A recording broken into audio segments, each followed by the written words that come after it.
स्वागत है दोस्तों आप सभी का आज की इस वीडियो में। आज हम पढ़ेंगे क्लास 12th की पॉलिटिकल साइंस का चैप्टर 6 से न्यू सिलेबस के अकॉर्डिंग, जिसका नाम है वैश्वीकरण। तो इस चैप्टर के दोस्तों most important MCQs question answer करने वाले हैं आज की इस वीडियो में। ठीक है, तो चलिए वीडियो को शुरू करते हैं बिना टाइम वेस्ट करते हुए। तो इस चैप्टर का सबसे पहला एमसीक्यू आपकी स्क्रीन पे है, साथ ही साथ आप आंसर देने की कोशिश भी कीजिएगा। ठीक है, देखिए वैश्वीकरण का अर्थ है, यानी कि वैश्वीकरण का अर्थ क्या है। आपके ऑप्शन है प्रवास, प्रवाह, प्रभाव, इनमें से कोई नहीं। वैश्वीकरण का शाब्दिक अर्थ प्रवास तो हो ही नहीं सकता, प्रभाव ही नहीं होगा, बचा आपका एक ऑप्शन प्रवाह।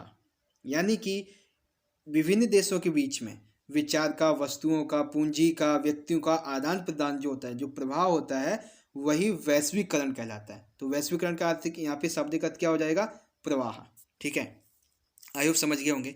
दूसरा प्रश्न देखिए, वैश्वीकरण के प्रमुख कारण क्या है, यानी वैश्वीकरण संभव हो पाया है तो इसका मुख्य कारण क्या है? व्यापारिक संगठनों की वजह से, राजनेताओं की वजह से, प्रौद्योगिकी की वजह से, या इनमें से कोई नहीं। वैश्वीकरण का जो प्रमुख कारण है वो है प्रौद्योगिकी। प्रौद्योगिकी की वजह से ही आज वैश्वीकरण संभव हो पाया है। ठीक है, आई होप समझ गए होंगे। तीसरा प्रश्न देखिए, निम्न में से कौन सा वैश्वीकरण का सांस्कृतिक प्रभाव नहीं है?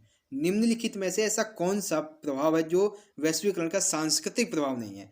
पहनावा, ये संस्कृति से ही संबंधित है। रहन सहन, ये भी संस्कृति से संबंधित है। खान पान, ये भी संस्कृति से संबंधित है। बचा चौथा, व्यापार में वृद्धि। व्यापार में वृद्धि ये वैश्वीकरण का सांस्कृतिक प्रभाव ना होकर बल्कि वैश्वीकरण का आर्थिक और सकारात्मक प्रभाव है। ठीक है, आई होप समझ गए होंगे क्वेश्चन नंबर 3।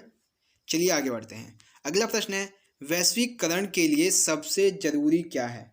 वैश्वीकरण जो है अगर उसे संभव बनाना है, ठीक है, तो वैश्विक स्तर पर इसके लिए जरूरी क्या है? विश्वव्यापी पारस्परिक टकराव, यानी कि जब देशों में टकराव होगा उसकी वजह से, जब वैश्विक स्तर पर जो देश है वो आपस में जुड़ेंगे उसकी वजह से, ए और बी दोनों यानी कि टकराव और जुड़ाव दोनों की वजह से, या इनमें से कोई नहीं।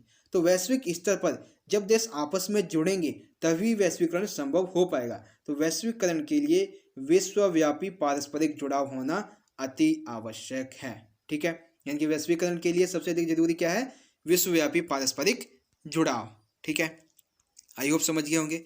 अगला प्रश्न देखिए, अगला है ये WSF से संबंधित है। WSF की पहली बैठक जो है वो कब हुई थी और कहाँ पे हुई थी? कब और कहाँ हुई थी? ठीक है, तो देखिए आपके ऑप्शन है 2001 में हुई थी ब्राज़ील में, 2002 में हुई थी अमेरिका में, 2003 में हुई थी मुंबई में, या 2004 में हुई थी केन्या में। तो WSF की जो सबसे पहली बैठक है वो हुई थी 2001 में, और कहाँ पे हुई थी? ब्राज़ील में, यानी कि ऑप्शन फर्स्ट आपका सही है। WSF की पहली बैठक कब और कहाँ पे हुई थी? 2001 में हुई थी और ब्राज़ील में हुई थी। ठीक है, आई होप समझ गए होंगे। अगला प्रश्न है, WSF का विस्तृत नाम बताइए, यानी कि WSF का इंग्लिश में फुल फॉर्म क्या है उसके बारे में।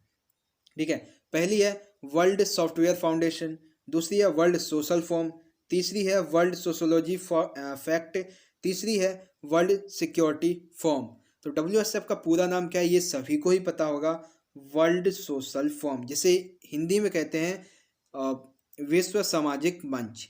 ठीक है, अगला देखिए, वैश्वीकरण का आर्थिक सकारात्मक परिणाम नहीं है। जो वैश्वीकरण है उसका आर्थिक और सकारात्मक परिणाम नहीं है। अर्थव्यवस्था में सुधार, ये तो सकारात्मक परिणाम है। विदेशी व्यापार में वृद्धि, ये भी सकारात्मक परिणाम है। छोटे उद्योगों का पतन, ये एक नकारात्मक परिणाम है। और वस्तु की गुणवत्ता, ये एक सकारात्मक परिणाम है। ठीक है, यानी कि वैश्वीकरण का आर्थिक सकारात्मक परिणाम कौन सा नहीं है? तीसरा वाला, छोटे उद्योगों का पतन वैश्वीकरण का आर्थिक सकारात्मक नहीं बल्कि आर्थिक नकारात्मक परिणाम है। ठीक है, आई होप आप समझ गए होंगे। बढ़ते हैं अगले प्रश्न की तरफ दोस्तों। इसे मुझे छोटा करना पड़ेगा थोड़ा सा, एक मिनट। हाँ देखिए, हाँ, वैश्वीकरण के राजनीतिक सकारात्मक परिणाम नहीं है, यानी कि वैश्वीकरण का राजनीतिक और सकारात्मक परिणाम इनमें से कौन सा नहीं है? पहला है, सरकार को आधुनिक प्रौद्योगिकी तथा तकनीकें मिली हैं जिसकी वजह से ये शासन व्यवस्था चलाने में इन्हें आसानी हुई है। हाँ, ये सही है। दूसरा है, पर्यावरण, कानून व्यवस्था, राष्ट्रीय सुरक्षा कार्य बड़ी सावधानी पूर्वक करते हैं। ठीक है।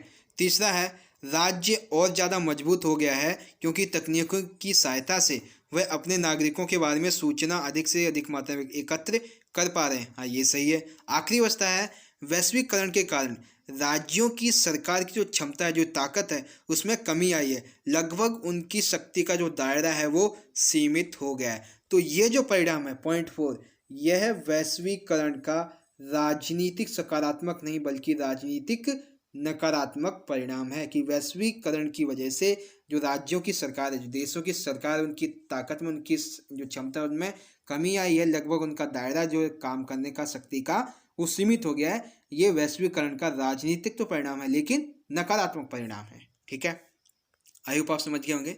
अब देखिए अगले प्रश्न की बात करते हैं। वैश्वीकरण का सांस्कृतिक परिणाम नहीं है।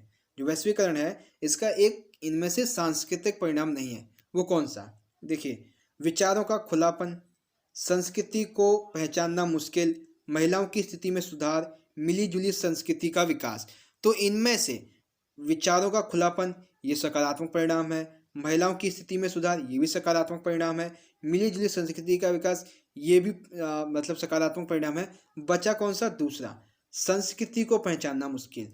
आजकल इतना वैश्वीकरण इतना ज़्यादा बढ़ गया है कि लोग खुद की संस्कृति को ही नहीं पहचान पाते। वो पश्चिमी संस्कृति को अपनाते जा रहे हैं और खुद की संस्कृति को भूलते जा रहे हैं। तो संस्कृति को पहचानना मुश्किल हो गया है। ये वैश्वीकरण का सांस्कृतिक परिणाम तो है लेकिन सकारात्मक नहीं, नकारात्मक परिणाम है। ठीक है, आई होप आप समझ गए होंगे। बढ़ते हैं अगले प्रश्न की तरफ।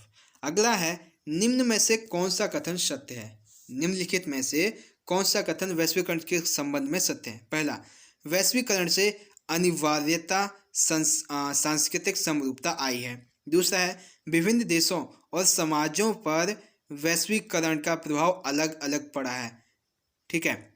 फिर है, सभी देश और समाजों पर वैश्वीकरण का प्रभाव समान पड़ा है। फिर है, वैश्वीकरण का असर सिर्फ राजनीतिक दायरे पर ही सीमित है। देखिए क्या है। ठीक है, तो देखिए इसमें से जो आपके दो पॉइंट हैं, पहला और दूसरा वाला, कि वैश्वीकरण से अनिवार्यता सांस्कृतिक समरूपता आई है, यानी कि जो संस्कृति है उसको पहचानना मुश्किल होता जा रहा है और मिलीजुली संस्कृति का विकास हो रहा है, ये कथन भी सही है।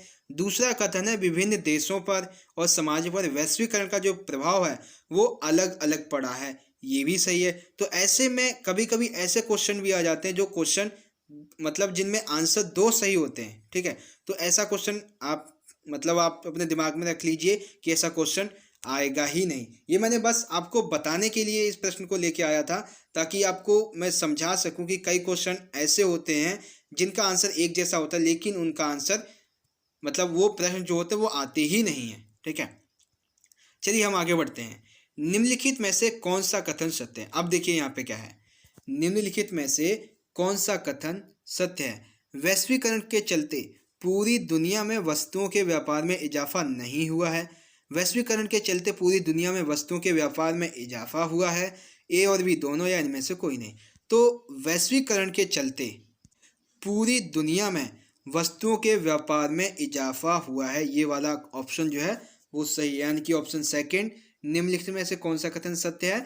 वैश्वीकरण के चलते पूरी दुनिया में वस्तुओं के व्यापार में इजाफा हुआ है, ये वाला कथन सही है। ठीक है, अगला प्रश्न देखिए। वैश्वीकरण के कारण, वैश्वीकरण की वजह से अब राज्य डैश बन गया है। राज्य क्या बन गया है? न्यूनतम हस्तक्षेपकारी राज्य बन गया है, अधिकतम हस्तक्षेपकारी राज्य बन गया है, मध्यम हस्तक्षेपकारी राज्य बन गया है, या इनमें से कोई नहीं। तो वैश्वीकरण की वजह से आज जो राज्य हैं, जो देश हैं, वो न्यूनतम हस्तक्षेपकारी राज्य बन चुके हैं, यानी कि वो कम से कम हस्तक्षेप करते हैं। ठीक है, अगला और आखिरी प्रश्न बचता है इस चैप्टर का दोस्तों।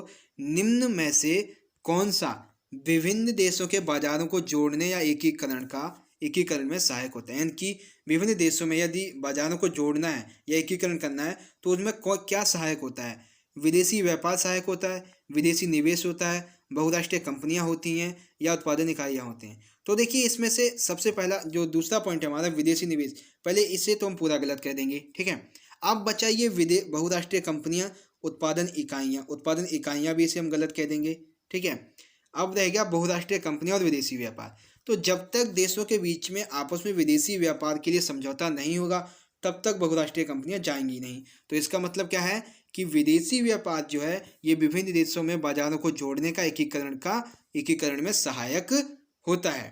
ठीक है, तो ऑप्शन फर्स्ट हमारा सही हो जाएगा। ठीक है, तो इस तरह से दोस्तों हमारा आज का ये वीडियो खत्म होता है। एंड आई होप दोस्तों कि आज की ये वीडियो आपको पसंद आई होगी, आपको इस चैप्टर के जो सभी के सभी इंपॉर्टेंट एमसीक्यूज क्वेश्चन आंसर हैं वो आपको समझ में आए होंगे। अगर दोस्तों वीडियो अच्छी लगी तो लाइक करना, इस वीडियो को ज़्यादा से ज़्यादा अपने सभी दोस्तों के साथ जरूर शेयर कर दीजिएगा। हम मिलेंगे दोस्तों अगली वीडियो में इसी चैप्टर के सभी इंपॉर्टेंट क्वेश्चन आंसर की वीडियो के साथ। तब तक के लिए आप पढ़ते रहिए, अपना ख्याल रखिए। धन्यवाद। जय हिंद, वंदे मातरम।